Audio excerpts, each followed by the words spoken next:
Don't fear analytics. Analytics is a one-size-fits-all package. Regardless of whether you do e-commerce, lead generation, or if you're a publisher or any other type of site, analytics is built to satisfy each one of those types.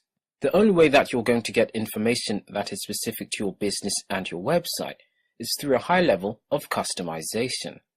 People often ask questions without turning their attention to analytics tools. The information is sometimes one click away. So how come they don't find it? Well, it could be because people are generally afraid of analytics.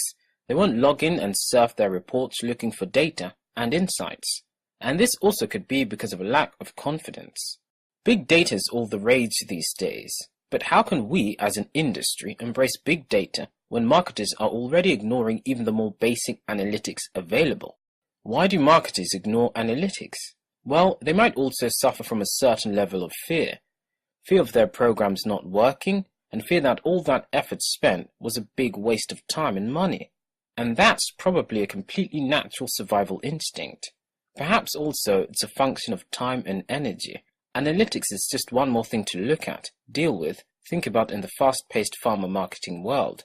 And with all the channels that need to be measured and optimized, who has the time?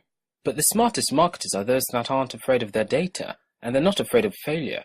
They set aside any arrogance, and if they're not comfortable with numbers, they say so. They let their agency interpret the data and provide true analysis and insights. They recognize that often marketing is an experiment as try something, optimize it, try again. If you're one of the 63% of companies that aren't taking advantage of analytics tools, then you should know that you're leaving money on the table. With free tools like Google Analytics nowadays, everyone, including you, can start leveraging data from site visitors to increase sales and revenue.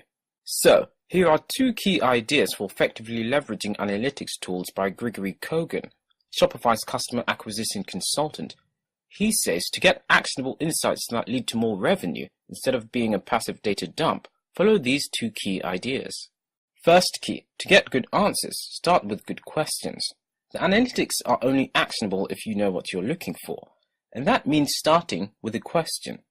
The better the questions, the more valuable the answers. As written by Douglas Adams, once you know what the question actually is, you'll know what the answer means. Second, your site is a funnel, not a hierarchy.